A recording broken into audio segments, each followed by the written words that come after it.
Lord, ibinigay mo ang iyong buhay para sa akin. Tunay na walang maipapantay sa iyo, Jesus. Come on, patuloy mong itaas ang iyong mga kamay. Ikaw ay umawit, Jesus. Yes, Lord God.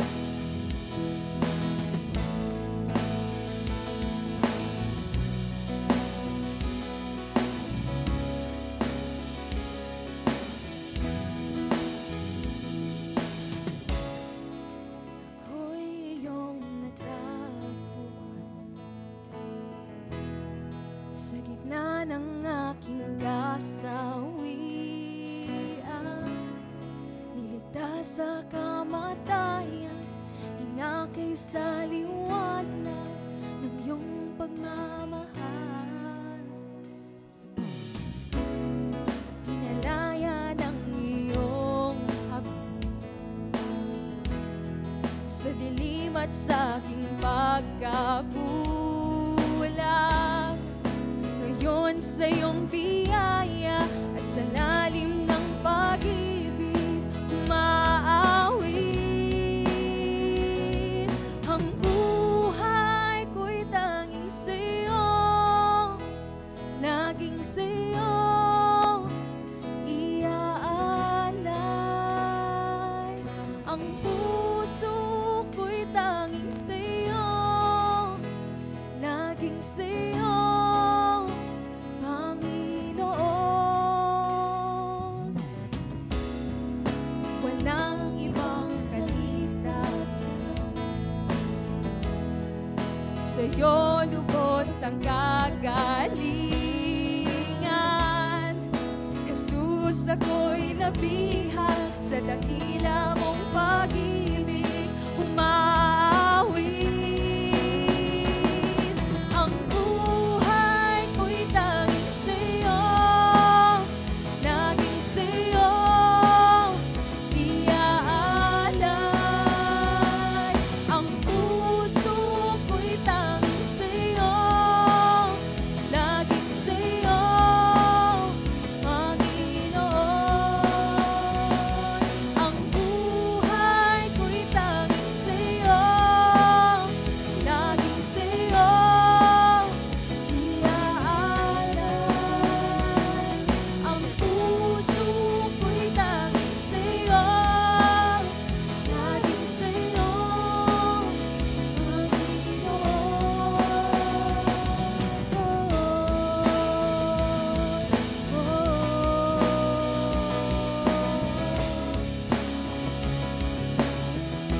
Ako'y sa'yo, Panginoon.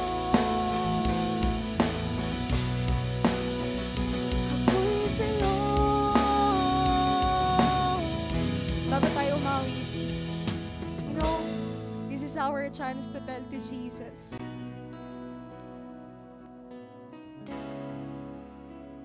You know, ang sabi sa kanta, ang buhay ko ay tanging sa'yo. Ang puso ko ay tanging sa'yo. The question is, talaga bang na kay Jesus ang ating buhay at ang ating mga puso? You know, I'm giving you this opportunity to tell to Jesus today, to search your heart. Yes. Are we really in Christ? Now, as we sing this song, nawang maging panalangin natin ay tunay na ang ating buhay, ang ating mga puso ay para lamang sa ating Panginoon. You know, as we sing this song, pray to Jesus. O Panginoon, nais ko yung buhay ko, yung puso ko sa iyo lamang. At kung may mga bagay man sa buhay ko, tao man sa buhay ko na humahadlang, Lord, I am giving you the authority to remove all the hindrances, Jesus. Nang sa ganito ikaw, Panginoon, ang tunay na maging master ng buhay ko. Now, as we sing this song, pray to Jesus.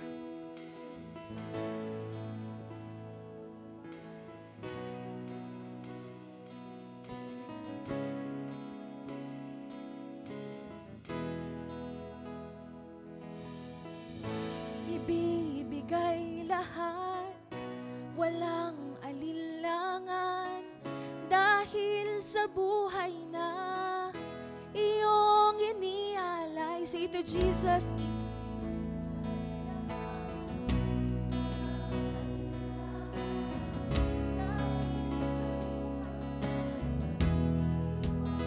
minsan pa, ibibigay lahat, walang alinlangan, dahil sa buhay na iyong inialay sa pagtubos, sa buhay na lubos, sa krus na ang tunod ay kalayaan ko, sa pagtubos, sa buhay na lubos, sa krus na ang tunod ay kalayaan ko. Ang buhay ko'y tanging sa'yo, laging sa'yo iaalay. Ang puso ko'y tanging sa'yo, laging sa'yo, Panginoon. Ang buhay ko'y tanging sa'yo, laging sa'yo iaalay. Ang puso ko'y tanging sa'yo, laging sa'yo, Panginoon.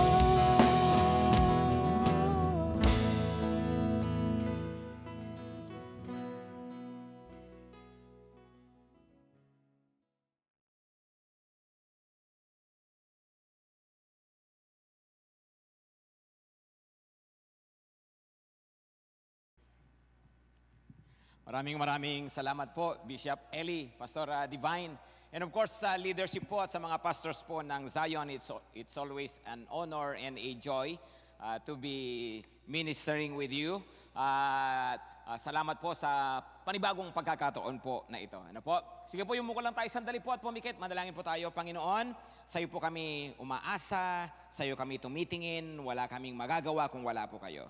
Kaya hinihiling namin that your word will be proclaimed this afternoon, not by might nor by power, but by your Spirit. Kaya Lord, niling namin ang banal na Espiritu na talaga nga po magpapalakas sa amin, gigising sa amin, Panginoon, at yung mga puso namin ay isesettle mo pa lalo sa iyo. Maraming salamat sa pangalan ng Panginoong Jesus. Amen at amen. 2 Timothy 4, verse 9 hanggang 10. Okay? 2 Timothy 4, 9 to 10. Sabi po niya, do your best to come to me soon. Okay? Si Paul, sabi niya kay Timothy, puntahan mo ako rito. Nakabilanggo si Paul sa panahon na yan. Actually, last letter po niya ang 2 Timothy. Tapos sabi po rito, for Demas in love with this present world. Tingnan nyo nga po yung katabi nyo kung mukhang in love. Tayo po, tinawag po ng Panginoon, we are called to be light of the world. Amen po ba? Amen? Kaya lang, marami po mga Kristiyano, lovers of the world. Tayo po, tinawag ng Panginoon para maging ilaw ng sanlibutan. Kaya lang nakakalungkot, maraming mga Kristiyano, jowa ng sanlibutan. Kaya yun po ang title ng message po natin ngayon. Ano po? Jowa ng sanlibutan. Kaya tingnan nyo nga po yung katabi nyo, may jowa ka na ba? No? Dito po, sa verse na binasa po natin, ano po, mayroon pong binanggit na mama, ang pangalan po niya si Demas. Okay? Si Demas po, na in love sa sanlibutan, kaya iniwan niya ako, pumunta siya sa Thessalonica. Sabi nitong si Apostol Pablo, ano ho? Tapos, siyempre po, may mga binanggit pa siyang ibang mga tao sa mga sunod na mga verses. Okay, mayroong mga umalis, mga nawala na rin sa tabi ni Paul, pero yun pong iba nawala naman sa magandang dahilan. Ano po? Alam nyo, siyempre, sa mga pastor, ay isa po sa mga masakit na karanasan namin na mga pastor. Of course, Bishop Eli, Pastor Divine, and your pastors can identify with this. Isa po sa mahirap talaga ay yung katotohanan na ang mga tao dumarating sa church tapos nawawala. At isa pang masakit, yung nakatrabaho mo na, nakasama mo na sa paglilingkod, tapos sila po ay mawawala. Okay? Meron naman pong mga nawawala na sa magandang dahilan. Ano po? Ako po may mga nawala sa church na masaya ako sa pagkakawala po nila. Ano ho? Ang dumi ng isip nyo. Ang ibig ko pong sabihin, halimbawa po yung isa, talaga pong napaka-fruitful, napaka-active, na love po niya kami ni Pastor Weng, love na love din po namin siya. Ano, pero siya po ay nag-asawa po ng pastor. Ano, dahil nag-asawa po siya ng pastor, obviously, sasama na po siya doon po sa pastor, sa Bataan. Ano po, so doon na po sila ngayon. Wala na po siya sa amin, pero ngayon, hanggang ngayon, close pa rin po kami at masaya po ako sa pagkawala po niya, sa paraan ng pagkawala po niya. Ano, okay? Although yung iba naman talaga nakakatuwa, buti naman umalis na sila. Kapag may mga nakasalubong kayong gano'n, sabi, kumusta na kayo? Magmula nung iwan ko yung church nyo. Sabi mo, ay salamat, magmula nung umalis ka, lumago kami. Diba?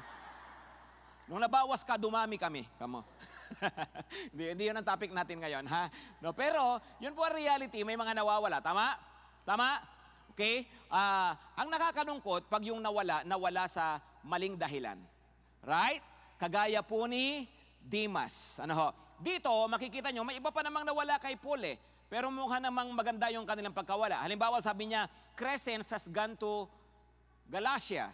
Okay? So si Crescens daw po ay nagpunta kung saan-saan. Kasi nga, gala siya. Ano? Si Titus nag-alaga ng aso. 101 na aso. Ano ho? Okay? Pero mukha namang maganda yung kanilang pagkawala. Mukhang mission work po yun. Ano? Ang nakakalungkot po ay itong si Demas. Kasi tingnan nyo po sino ba si Demas? Tingnan nyo ang Pilimon 1, verse 23 to 24. Okay? Tingnan nyo po yung verses 23-24 ng book of o letter to Pilimon. Tingnan nyo po, sabi po niya rito, Epapras, my fellow prisoner in Christ Jesus, sends greetings to you. And so do Mark, binanggit niya isa-isa, Aristarchus, okay, sino pa? Demas, and Luke, my fellow workers. Tingnan niyo po yung mga ka-level ni Demas, ha, mga kapatid, ha. Si Luke, kilang po natin yan. Si Mark, ano po, yan po, ibig sabihin, andun po siya sa level na yon. And sadly, alam niyo po, itong sulat ni Paul kay Pilimon, ay naunang sulat po yan, naunang di hamak. Kaysa po sa sulat niya sa 2 Timothy, kay Timothy. Bakit? Kasi nga po, last letter, itong 2 Timothy. Ibig sabihin, noon pong una-una, noong mga earlier years pa ng ministry ni Paul, mayroon siyang isa sa mga matitinding kasama. Ang pangalan po ay Demas. Ang problema po, nung mga huling panahon na, nung malapit nang mamatay si Paul, ayun po si Demas, nawala na. Yun nga po, bakit? Kasi nga po, na-in love daw siya sa sanlibutan. Yun po ang problema, mga kapatid. Kaya po siya nang iwan. Ano ho? Ganun po talaga, ha? Kapag mayroon ng iba, nang iiwan na. Ano po? Yun ang reality ng buhay. No, so magandang mag-evaluate tayo ng ating mga sarili. Una po, no, mayroon po sinasabi sa atin ng Panginoon out of these verses. Una, tanong natin sa ating mga sarili, in love ka ba? Tingnan yung katabi nyo, in love ka ba? Hello? In love po ba kayo? Kanino? Of course, ang tanong po dito ay, in love ka ba kagaya ni Demas? In love sa sanlibutan. Maaring, sabi po nung, hindi naman ako kagaya ni Demas, pastor, no? Dito pa naman ako. Hindi naman ako nawawala. Kasama pa naman ako sa church. Yeah, pwedeng andyan pa tayo, pero ang tanong po kasi, hindi yung nawala na tayo physically, kundi kumusta na po yung mga puso po natin.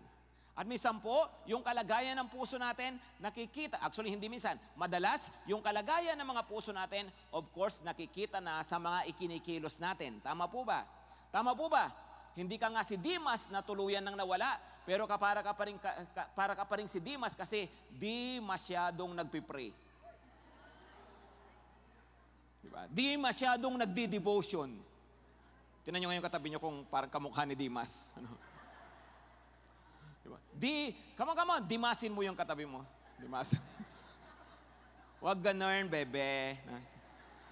Di masyadong nagsi-church. Di ba? Di masyadong nagsi-cell group. Dati invite ng invite. No? Di masyadong nag-i-invite. Hello? Yung iba na rebuke lang nagtampo, di masabihan. Diba? Di masita. Hello, mga kapatid. Ano ho? Kaya nga, hindi po yan laging issue ng kung andyan pa tayo. Ano ho? Ang magandang tanong, kumusta na po ba yung kalagayan ng ating mga puso? Alam po ninyo, isa sa mga bagay na dapat po mapansin nating maigi ay ito po yung sinasabi po ng Panginoon, because if we want to have our hearts set ablaze for God, kailangan malaman po natin kung sino po ba ang karaniwan na kalaban ng Panginoon sa puso natin. Tama po ba? Kung ano po ba? At alam niyo po, ang warning po talaga ng Bible sa atin ay laban nga po sa worldliness. Laban nga po sa pagiging makasanlibutan. Narinig po natin yan sa maraming pagkakataon. At tingin po natin, kasi nag-church tayo, naglilingkod na po tayo, hindi na po tayo makasanlibutan. At parang wala na po tayo sa danger na yon. Pero bantayan po natin ang ating mga sarili, lalong-lalo na po sa panahon na to, nako po, napakadelikado na ang mga Kristiyano ay maging mga makasanlibutan. Hello? Tingnan niyo po ano po ba ang definition po ng makasanlibutan, ng worldliness? Tingnan niyo po. Sabi po ng dictionary, okay, sabi po niya, una, concern with material values or ordinary life rather than a spiritual existence. Kung ang mga pagpapahalaga natin, kung mga binibigyan natin ng higit na importansya ay yung mga material na mga bagay o yung mga bagay sa buhay lang na ito kaysa sa mga bagay na espiritual, then nagiging makamundo na raw po tayo. Are you following? Hello, are you following? Kasi po dati sabi natin, ay worldly yan. Bakit? Kasi nagiinom. Di ba? Ganon tayo. Kasi ganito siya, ganyan siya. No? Ang yabang niya, lagi niya pinuflaunt, lagi niya piniflex yung mga ganito niya. No? Hindi lang po yun pala ganon. Kapag po yung values po natin ay mas mataas na yung pagpapahalaga sa mga bagay na material at sa mga bagay sa mundong ito. Another definition is thinking and behaving like unbelievers do.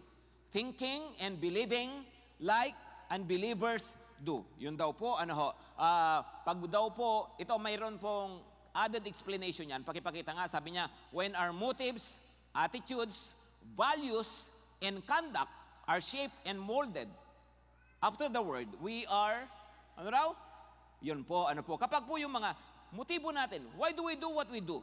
Yung mga attitudes natin, yung mga pagpapahalaga natin, yung mga gawi natin, yung mga conduct natin, kung ito po ay nakapattern ayon sa sanlibutan, ayon sa mga pagpapahalaga, ayon sa pananaw ng mundo, ayon sa katuwiran ng mga tao sa paligid natin, okay, not necessarily evil, no? Pero yung nga ayon po sa mga kung ano yung pagtingin ng mga tao sa paligid natin, then lumalabas daw po, tayo raw po ay nagiging mga makasanlibutan. Okay? Pangatlo po, of course, ito yung mas dinidefine natin na worldliness, yun pong desiring prohibited pleasures. Normally, yun po yung dinidefine natin, right? Ito po yung mga tinatawag po natin na bagay na makasanlibutan ang isang tao dahil nga po sa mga masasamang mga gawain, masasamang mga bisyo, masasamang mga libangan, no? Pero hindi lang po pala yun. Okay po? Kaya nga, di ba nga po, halimbawa sabi ng Panginoon ay, you cannot love God and money. You cannot serve God and money. Halimbawa po. Kasi nga po, ang pagmamahal sa salapi, o paglilingkod dahil sa salapi, paggawa ng ginagawa natin dahil sa salapi, ay isang uri po ng kamunduhan. Amen? So, ibig pong sabihin, gusto ko maayos yung puso ko. Pero mukhang may kinakailangan po pala talaga na masettle muna sa atin. Makita natin yung kalagayan ng mga puso natin. There are 3 questions that I want us to ask ourselves. Number 1 is, where is my passion? Yan. Magandang itanong yan sa sarili, di ba po? Asan na yung passion ko? Asan yung passion ko ngayon? Asan yung gigil ko? Ano ang nagpapagising sa akin sa umaga? Maliban sa kape. Ano ang nagpapagana sa akin? Di ba? Where is my passion? Kasi kung ang gigil ko na lang ngayon, puro sa negosyo ko. Ang passion ko na lang ngayon, puro sa love life ko. Asan na yung passion para sa Panginoon? Maganda pong itanong yan sa sarili. Pangalawang tanong, what is my priority? No? Where is my passion and what is my priority. Kasi po, issue po ito ng pagmamahal. Right? Ano ang aking priority? Ano ang number one sa buhay ko? Ano ang mas inuuna ko? Ano ang mas binibigyan ko ng importansya? Okay? Bible o Google? Di ba? Ano mga ano mas pinapahalagahan ko? Ano yung mas talagang laging nasa puso ko at talagang hindi ko i-let go? Ganyan, priority. Pakisabi ng malakas, priority. And of course, number 3, what is my pursuit? What is my pursuit? Ano yung inaasam ko, inaabot ko, ano yung talagang gustong-gusto kong gawin ngayon, gustong-gusto kong marating ngayon, ano ba yon? Diba? Of course, wala pong masama na mayroon tayong mga pangarap sa buhay. Wala pong masama na tayo nagsisikap, mag-aaral po tayo, maghanap buhay po tayo, amen? Lumablay po tayo, amen? Ay, babait nyo ha? No? Lumablay po tayo, amen? So, yung mga bagay na talaga namang tama lang, pursue them. Pero, kasama po ba sa pursuit yung mga bagay na para sa Panginoon? Yung paglilingkod sa Panginoon, kasama po ba sa pursuit? Yung Christ-likeness, kasama po ba sa pursuit? Yung relationship natin sa Panginoon, having deeper relationship with God, kasama po ba yon sa mga pursuits po natin? Hello? Kaya unang tanong, maganda po, ma-evaluate natin mga sarili natin, ay in love ka ba? Pagkitignan ulit katabi, in love ka ba? Dimasin po ninyo. In love ka ba? Tapos sabay-sabi. Number 2. Sabay-sabi, i-let go mo na. Sigama sabihin nyo, i-let go mo na. If you find yourself in love with the wrong kind of love, ano ang dapat gawin? Let go. Pakisabi ng malakas, let go. O, tingnan nyo po ito ha. Ito po ang sabi ng Panginoon. 1 John chapter 2, verse 15 hanggang 17. Sabayan nyo nga po ako magbasa. Pakilakasan po ha. Huwag nyong ibigin ang sanlibutan o ang mga bagay na nasa sanlibutan. Ang umiibig sa sanlibutan ay hindi umiibig sa Ama. Ang lahat na nasa sanlibutan, ang pagnanasa ng laman, ang pagnanasa ng mga mata, at ang pagmamalaki sa buhay na ito ay hindi nagmumula sa Ama, kundi sa sanlibutan. Okay? Verse 17, mawawala ang sanlibutan at ang lahat ng mga bagay na pinagnanasaan ng mga tao, ngunit ang mga sumusunod sa kalooban ng Diyos ay mabubuhay magpakailanman. Wow! Kaano po? Sabi po niya, huwag mong iibigin ang sanlibutan. Gusto ko lang pong pansinin po ninyo muna, yung pong sikat na verse po dyan, yung pong verse 16. Sabi po niya ay, ano raw po ba yung mga bagay sa sanlibutan? Sabi, the lust of the flesh, pagnanasa ng laman, the lust of the eyes, and pride of life. Di ba po? Ito yung tatlo. Ano raw? Lust of the flesh, lust of the eyes, and pride of life. Ano yung lust of the flesh? Mga hilig ng laman, mga halimbawa immorality, mga bagay na masasamang gawain ng laman. Sabi po, halimbawa mga masasamang bisyo, ganyan, lust of the flesh. Ano naman po yung lust of the eyes? Yung mga bagay na magandang tignan sa mata, na gustong-gusto mo, na mapasayo, yan po ay more on materialism, more on greed, part po yan ng pagiging makasanlibutan. Yung kapag may nakita kang mayroon sila, sabi mo lagi, sana all. No? Bang sana, gusto mo lagi mine. No, yung ba, wala namang masamang mag-desire. Pero yung bang tayo, yung masyado, pati yung kumpiyansa mo sa sarili mo, nakadependa na kung ano yung sasakyan mo, kung ano yung suot mo. Yung mga ganyan. Ang tawag po dyan ay mga pagnanasa ng mata. Greed. Okay, lust of the eyes. Pagmamalaki sa buhay. Ano po yung pagmamalaki sa buhay? Sabi, pride of life. Actually, sa NIV, ang napagkakasulat niyan, ganito, boasting of what he has and does. Ano raw po yung pride of life? Boasting of what he has and does. Pagmamalaki ng mga bagay na mayroon tayo at mga bagay na ginagawa natin. No? Ewan ko, ngayon sa panahon po natin, mga kapatid, let us be very careful. Sa panahon po ng social media, nako, lahat po ng to, available na available. Dahil po sa internet, nako, expose na expose tayo sa lahat po ng yan. Amen? Amen? Nagpo-fall ba ang isang tao sa lust of the flesh dahil sa internet? Of course, dami pong nagkakasala po dyan. Tama po ba? Tama po? Di ba? Hindi lamang sa pornography, no? Pwede na nga magpa-online delivery ng drugs. Pero ako kayo kung paano. Hindi naman. I mean, di ba? Available lahat. Amen? Amen? Di ba? Yun pong lust of the eyes. Naku, mas lalo. Yung mga, kahit nga po ngayon, di ba, sa yung mga influencers na laging pinapakita how affluent they are, di ba, yung mga, ang sarap ng buhay ni ganito, ang sarap ang yaman-yaman naman ni ganito. Wala naman pong masama na humanga, wala rin naman pong masama na mang-appreciate. Kaya lang, ingat din po tayo, kasi baka po mamaya, nagkakaroon na nga po tayo ng mga gano'n, ng greed, ng materialism. Natingin natin sa mga taong ito, akala natin, ay parang kumpleto na ang kanilang buhay dahil sa mga piniflex po nila. Dahil po sa mga napapanood, dahil sa mga pinuflaunt po nila. No? Pero, hindi po ganun yun. Okay? Kala natin yun na ang kukumpleto ng buhay. That is materialism. That is, yung iba naman po, nagpapakita ng greed. Kung gaano karami yung ganito. Hello? Right? O ano pa? O tingin po ninyo, yung pride of life. Ano raw? Boasting of what he has and does. Palitan nyo lang po yung salitang boasting. Palitan nyo lang po ng flexing of what he has and does. Tingin nyo, marami nakakagawa niyan sa social media? Sa totoo, nag-post ka para makapag-post lang? Hello? Para lang ma-update yung mga tao sa nangyayari sa buhay mo? Dahil may mga friends ka? Hello? O baka po mamaya, boasting of what we do and what we have. Be careful, mga kapatid. Amen? So, ito po, makikita po ninyo, kung susuriin po natin, akala ko walang bahid ng kamunduhan.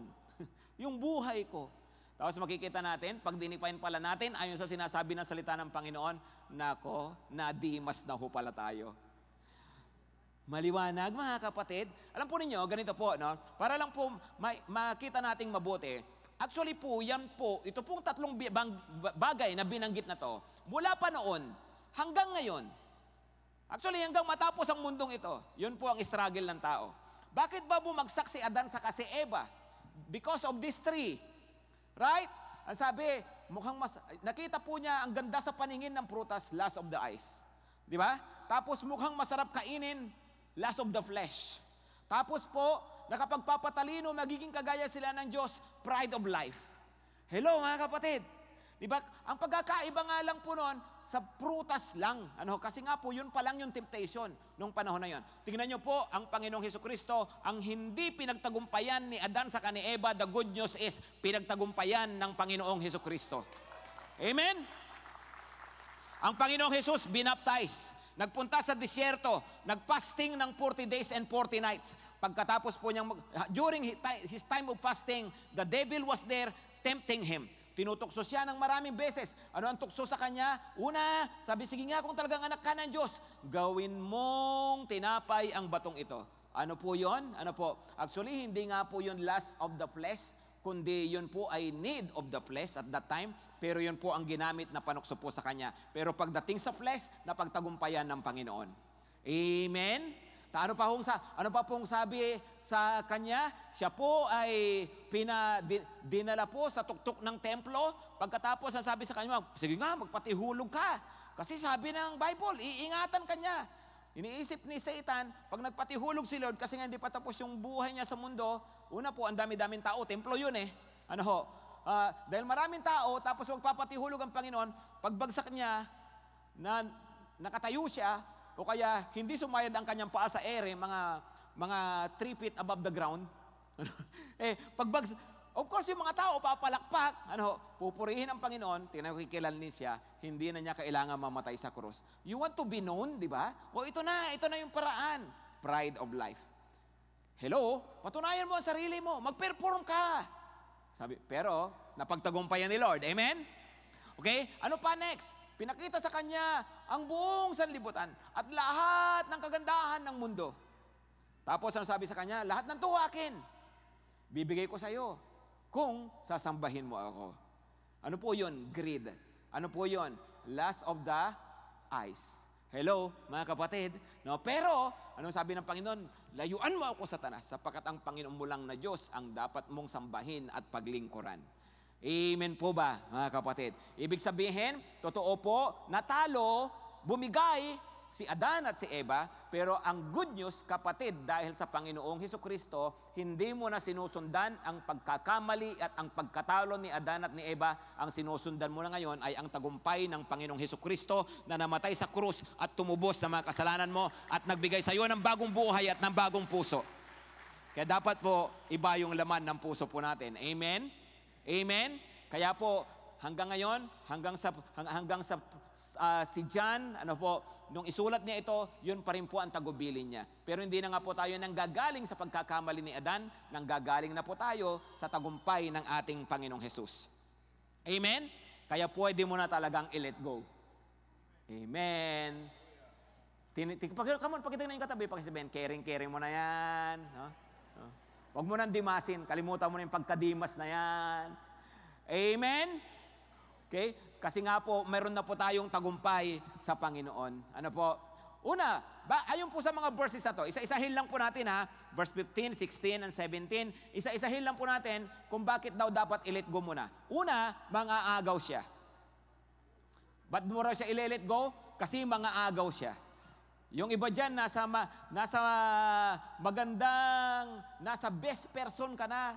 Kaso, mayroong pumasok sa eksena, inagaw ka, no? Bumigay ka naman. No? Tapos, madang araw, nagsisi. Di ba sabi nga ng mga matatandang Pilipino, no? Hindi po ako kasama doon.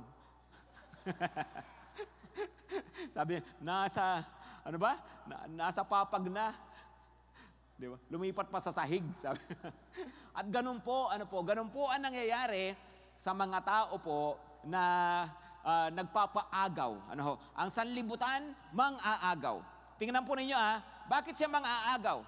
Ang nangyayari po sa atin, instead of us having spiritual passion, ang nangyayari po, desires of the flesh. Tandaan po ninyo, pag nasusunod ang desires of the flesh, namamatay ang iyong spiritual passion. Namamatay ang iyong apoy sa Panginoon. Gusto mo magliyab, dapat mapagtungumpayan ang mga gawa ng laman. Amen? At isuko sa Panginoon ang mga gawa ng laman. Ano pa? Instead of doing God's work, ano ang inuuna natin? Desires of the eyes. Hello? Oo nga naman. Mas kikita ako kaysa mag-cell group ako. Kung mag-overtime ako, magtrabaho ako, magnegosyo na lang ako, kaysa maglingkod ako sa Panginoon, mukhang mas maabot ako sa buhay ko. Tama? So it becomes desires of the eyes instead of God's work. Yung iba naman po, instead of His glory, instead of God's glory, sa halip na yun po ang hanapin po natin, pride of life ang nangingibabaw sa atin. Di ba po kamunduhan pa rin? And even in the ministry, we can have that. Pwedeng ginagawa natin isang bagay, instead na mag-glorify si Lord, ay tayo po pala yung napapapurihan. Ano po? So dapat nag-iingat po talaga tayo. So sa mga bagay na ginagawa na, bakit ko ba ginagawa ang ginagawa ko? Bakit tinatabangan akong gawin ang isang bagay na ito? Kasi nga po, madalas, ano nga ba ang motibo po natin?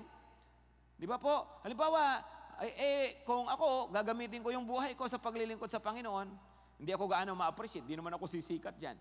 Pero kung gagamitin ko sa ganito, sa ganyan, mag-TikTok na lang ako, baka makarami pa ako ng likes. Hello? Di ba? Kaya nga po, our glory or our pride instead of God's glory. So yun po, mga-agaw siya talaga. Pangalawang dahilan, ayon sa verse, yun po, verse 15 po yun kasi sabi po niya sa verse 15 ay, wag mong mahalin ang sanlibutan, no? O ang mga bagay sa sanlibutan. Okay? Tapos sabi po niya, sapagkat sino mang nagmamahal sa sanlibutan, wala sa kanya ang pagmamahal ng Ama. Nakakaagaw siya. Amen? Verse 16. Bakit daw mo dapat i-let go? Kasi sabi po niya, ang pita ng laman, ang pita ng mata, ang kapalaluan sa buhay, ang pagmamalaki sa buhay ay hindi galing sa Ama, kundi galing sa sanlibutan. Kung hindi galing sa Ama, so i-let go mo. Bakit? Hindi siya para sa'yo. Hello? Bakit i-let go? Hindi siya para sa'yo. Kasi nga, hindi galing sa Ama, kundi galing sa sanlibutan. Amen? Kaya nga po, ayon po sa Westminster Catechism, sabi po ay, the chief end of man is to glorify God and enjoy Him forever. Ano raw po? Pangunahing purpose ng tao, ba't daw tayo nilikha? Hindi para sa mga bagay sa mundo, hindi para magpayaman. Sige po, kung yayaman po kayo, di okay. Ano, hindi para magpasikat. Kung sumikat kayo, di okay. Pero that's not your chief purpose. That's not your number one purpose. Ano raw po? It is to glorify God and to enjoy Him forever. Amen? Mga kapatid, kala natin makukumpleto ang buhay natin. Pag tayo yumaman, pag tayo sumikat, di ba? Pag tayo nakuha natin lahat ng gusto natin. Pero hindi po yun. Hindi po talaga yun ang pupuno ng buhay. Kaya nga, di ba nga, mayroong nagsabi dati pa, di ba, na inside a man's heart is a vacuum. You can fill it with all things. You can try to fill it with all things, but only God can truly fill it. No? Meron daw sisidlan sa puso natin, sa buhay natin. Walang ibang, saksakan mo na lahat. No? Saksakan mo na lahat, hindi mapupuno. Saksak mo na lahat. No? Hindi mapupuno. Kasi si Lord lang ang makapupuno. Amen? Hello?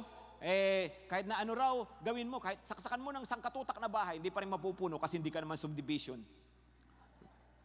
Kahit saksakan, kahit dami kong tinapos, dami kong diploma, hindi ka pa rin mapupuno kasi hindi ka naman pader. Although yung mga iba mukhang pader, flat na flat. Diba? Pero yung nga po, hindi tayo mapupuno, tama? Tama po ba? No. Kaya nga from time to time sinasabi ko nga, ano naman kung ang dami mong pera, hindi ka pa rin mapupuno, bakit? Hindi ka naman bangko. Ano naman kung ang daming patay na patay sa'yo, hindi ka pa rin mapupuno kasi hindi ka naman sementeryo. Ano naman kung lahat ng gusto mong pagkain, nakakain mo, hindi ka pa rin mapupuno kasi hindi ka naman puso negro. Amen? Parang pabaho yung pinag-uusapan natin. Tama na, tama. Pero di ba nga po, akala ba natin ang happiness, no? Yung totoong happiness, sa mga ini-offer ng mundo? Hindi po. Marami nakapagpatunay ang totoong happiness kay Lord. Amen? Totoong satisfaction, totoong security. Sino ba makapagbibigay po niyan? Si Lord lang naman po talaga eh. Yung iba po, hinuhugot natin ang identity natin. Kala natin pag ganito tayo, pag may ganito tayo, kala natin ma-appreciate tayo, kala natin titingalain tayo. No? Kala natin, at kapag na-appreciate ka naman, kala mo makukontento ka na. Hindi. Hanggat ang identity mo sa mga bagay na kung ano-ano. Hello? Kaya nga ang identity mo dapat, ang sense of security mo, ang happiness mo ay kay Lord. Amen? So, hindi siya para sa'yo. Maliwanag po ba? Okay? Number 3, verse 17. Sabi niya, ang lahat ng bagay sa sanlibutan. Mawawala ang lahat ng bagay sa sanlibutan. Number 3, iiwan ka rin niya. Let go muna. Bakit? Mga agaw siya, hindi siya para sa'yo. Pangatlo, iiwan ka rin niya. Di ba? Papol, paasa, di ba? Bigla-bigla nawawala. Sabi nga ni Yeng kung sino-sino, dali namang magsabi ng babay. B-A-B-A-Y, no? O hindi alam ng mga nakatatanda ulit. Pagpasensyahan na po natin sila, ha? No? Kanta raw niya yon kay Ryan Bang. Okay, pero di ba nga po, tinan nyo sabi nung verse, balikan nga natin yung verse, sabi sa verse 17, mawawala ang sanlibutan at ang lahat ng mga bagay na pinagnanasaan ng mga tao. Okay, mawawala lahat. Amen? Lahat ng ito maglalaho, ngunit ang mga sumusunod sa kalooban ng Diyos ay mabubuhay magpakailan man. Amen po ba, mga kapatid? Tingnan nyo, sabi, lahat pala ng bagay na to, hindi naman pala talaga mananatili. Sayang lang.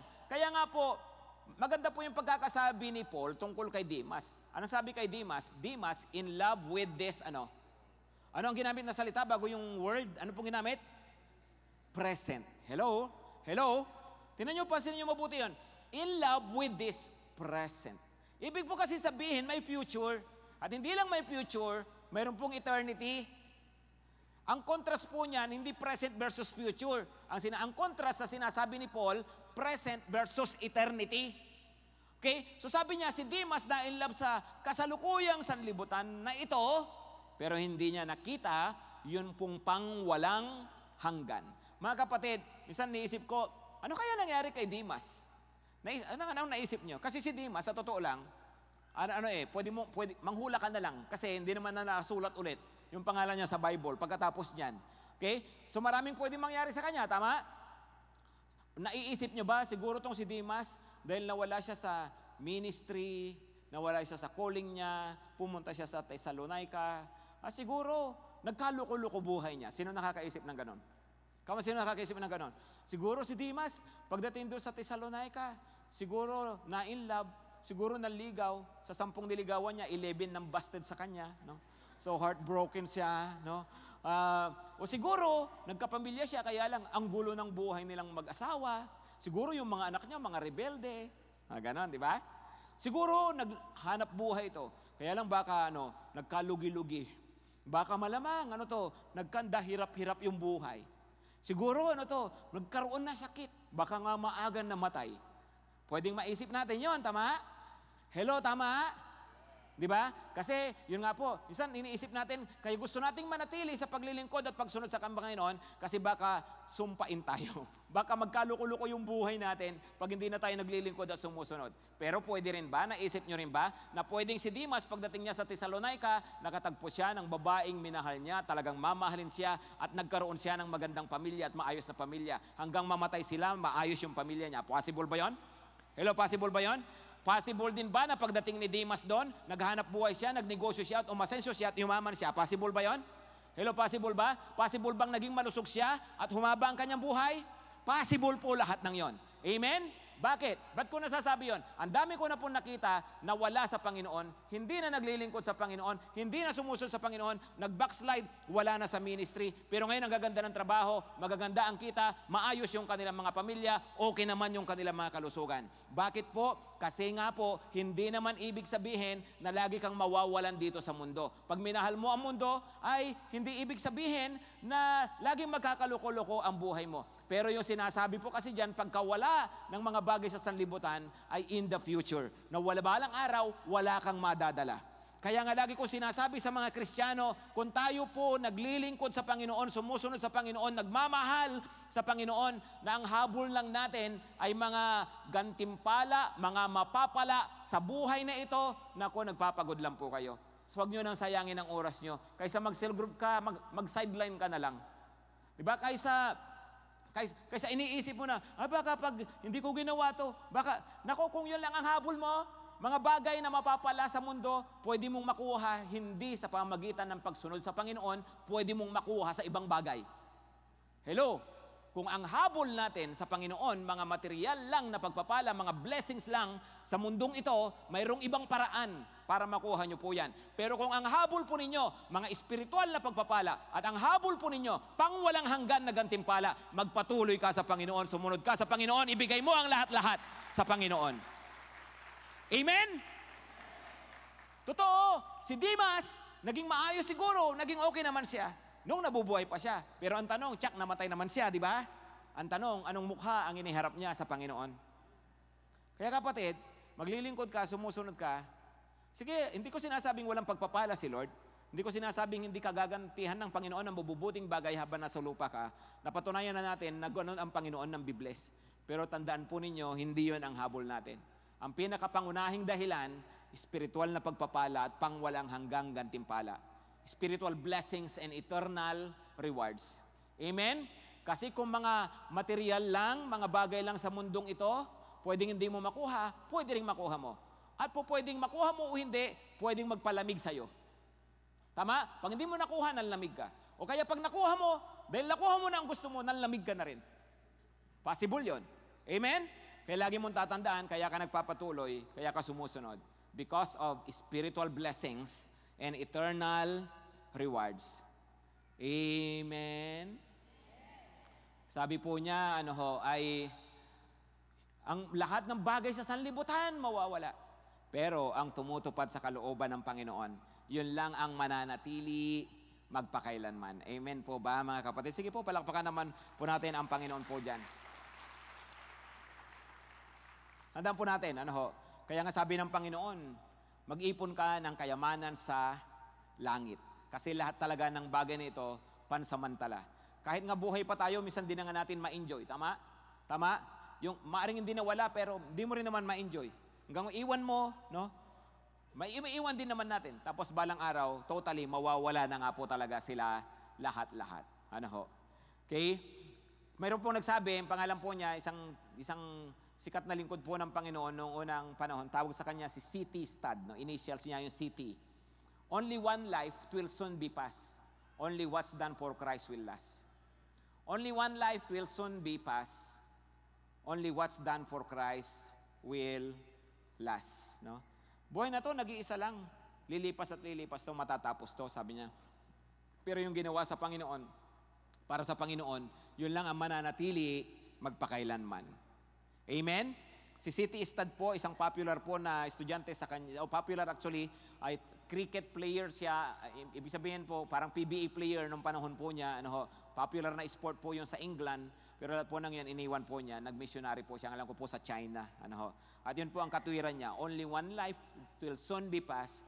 Only what's done for Christ will last. Kaya nga po, mga kapatid, pakitingin ng katabi, let go mo na. Amen. Amen po. Ito po, gusto ko lang basahin sa inyo yung Revelation chapter 2 verse 4 and 5. Matatapos na po tayo. Ano? Sabi niya, but I have this against you. Sabi ng Panginoon sa kanyang church, no? Sa Epheso. Sabi niya, I have this against you, that you have abandoned the love you had at first. No? Ano raw? Sa ibang translation kasi, di ba? You have forsaken your first love. Di ba? Kabisado natin yan eh. Ano po? Yung Revelations chapter 2 verse 4, sabi po, you have forsaken your first love. Ano po bang ibig sabihin ng first love po doon? Ang ibig pong sabihin ng first love, hindi yung unang minahal. Hindi rin yung pangunahing pagmamahal. Hindi yun. Ang ibig sabihin ng first love po dyan ay, kaya nga sabi sa ESV, the love you had at first. Dating pagmamahal. Hindi yung sinasabi ng Panginoon, ako yung first love mo, ako yung number one sa buhay mo, ako yung unang-una mong minahal. Sa totoo lang, lahat tayo, hindi natin first love si Lord. Pinanganak tayo sa mundo, makasalanan tayo, first love natin ang kasalanan at ang sarili natin. Amen? Amen? At marami, kahit Christian na, hindi naman nila pangunahing love si Lord. Yun ang nararapat kasi love the Lord your God with all your heart. Ano? Pero ang hinahanap man lang ng Panginoon dito, sabi niya, mahalin mo naman ako kagaya ng dati. Pwedeng yun yung pangunahing pagmamahal, yun ang hinahanap na dati ni Lord, pero sana man lang bumalik po tayo sa dati. Amen? Dating pagmamahal. Maaring, at least yun yung unang goal, di ba? Lord, gusto kong mabalik man lang sa dati. Di ba, nung nag-encounter ako, gusto kong mabalik sa dati bago mag-pandemic, di ba? Hanggang sa from there, work on it, hanggang sa masabi natin, pangunahing pagmamahal na talaga natin si Lord. Amen? What do we do now? Verse 5, sabi niya, remember therefore what you have, where you have fallen. Alalahanin mo, saan ka galing? Kumusta ka ba dati? Ano ba yung ginagawa mo dati? Di ba sipag mo? Di ba kung makapag-pray ka dati, di ba talagang mainit yung prayer mo? Di ba kung makapag-devotion ka dati, punong-puno yung journal mo? Isang araw, isang notebook? Hindi Remember? Di ba nag-i-invite ka? Hello? Di ba nagsishare ka ng gospel? Hello? Di ba nagdi-disciple ka dati? Remember, alalahanin mo raw. Tapos repent. Bumagsak ka Lord, patawad. Di ba? Tapos and do the things you did at first. Balikan mo yung dati. Restore. Amen? Remember, repent, and restore. Amen? Alalahanin mo raw. At yun po ang panawagan po sa atin lahat ng Panginoon. Tumayo po tayo lahat. Sige po, lapit po tayo ngayon sa Panginoon. Lapit po tayo. Isang bagay po na pinapasabi po sa atin ng Panginoon ngayon ay i-clear natin ang ating mga puso mula sa pagmamahal sa sanlibutan. Tandaan po ninyo, karibal po yan ng Panginoon. Ano po? At ang gusto po ng Panginoon, mapalitan po yan ng pagmamahal natin uli sa Kanya. At ang pagmamahal sa Panginoon may kasamang aksyon. Kaya sabi niya, remember, repent and restore. Amen? Patong nyo nga po yung mga kamay ninyo sa inyong mga puso. At sabihin nga po natin sa Panginoon, Lord, I love you. I love you, Lord. I want to love you more. Sige po, sabihin niyo po sa Panginoon, I want to love you more than anything, more than anyone. Isa po sa mga bagay na from time to time binabanggit ko sa Panginoon ay, Lord, the greatest thing in all my life is loving you. And I want to love you more. Help me love you more. Help me love you more. Salamat po, Panginoon. At sa oras pong ito, Panginoon, linisin mo, ayusin nyo ang mga puso po namin. Kung kinakikitaan mo kami, Panginoon, ng pagmamahal sa sanlibutan, ng pagkahumaling sa mga bagay na iniaalok ng sanlibutan ito. Yung mga values namin, yung mga pursuits namin, Panginoon. Kitaan mo kami ng pagmamahal, paglilingkod sa salapi. Pagmamapuri. Pagmamahal sa mga material na mga bagay. Paggawa ng mga masasamang gawain. Panginoon, patawarin mo po kami. Patawad po, Panginoon. Baguhin mo ang mga puso namin. Kapatid, kung kinakausap ka ng Panginoon at sinasabi sa iyo ng Panginoon, anak, may bahid ng kamunduhan sa puso mo, sa buhay mo. Suko mo sa akin yan. Bitawan mo yan. Let go, kapatid, let go. Kung ikaw nagle-let go ngayon, pwede ba bukas mo lang ang dalawang palad mo sa Panginoon? Bukas mo lang ang dalawang palad mo at sabihin mo sa Panginoon, patawarin mo ako, Panginoon. Patawarin mo ako. Sa maling pagpapahalaga, maling mga values, maling pursuits, maling priorities, maling passions. Patawarin mo ako, Panginoon. Patawarin mo ako, nilagyan kita ng karibal sa buhay ko. Patawad po, Panginoon. At higit sa lahat, sabihin niyo, Panginoon, ikaw ang pinipili ko. Ikaw ang pinipili ko. Paglilingkuran, mamahalin, susundin sa buong buhay ko. Salamat po, Panginoon. Salamat. Kung na lang po ang mananalangin, opo, Panginoon. Sa oras pong ito ang panalangin namin sa aming mga puso. Lord, matupad namin ang sabi po ninyo na mahalin ka namin ang aming Panginoong Diyos na nag-iisa ng buong puso, buong lakas, buong kaluluwa at buong pag-iisip. Panginoon, yung relasyon po namin sa iyo, pagtibayin po ninyo. Higit sa lahat, Panginoon, mag-apoy kami, maging mainit kami, Panginoon, sa aming personal na relasyon po sa iyo. Salamat po, Panginoon. Salamat po. Salamat po, Panginoon. Help us, Lord, to love you always, Lord, all the days of our lives. Kapatid, pinapasabi lang po ng Panginoon. Paano bang nagtagumpay ang Panginoong Hesukristo? Sa pamagitan ng love letter ng Diyos. Lagi niya sinasabi, nasusulat. Nasusulat. Kung gusto mo na manumbalik yung init, yung apoy, mahalin mo ang salita ng Panginoon. Mas makikilala mo siya, mas mamahalin mo siya sa pamagitan ng kanyang salita. That's His love letter towards you. That's His love letter for you. Panginoon, maraming pong salamat. Salamat sa pagbabago ng aming mga puso. Salamat, Panginoon, sa pagpapalaki ng aming pag-ibig palalo sa iyo. In Jesus' name, Amen at Amen.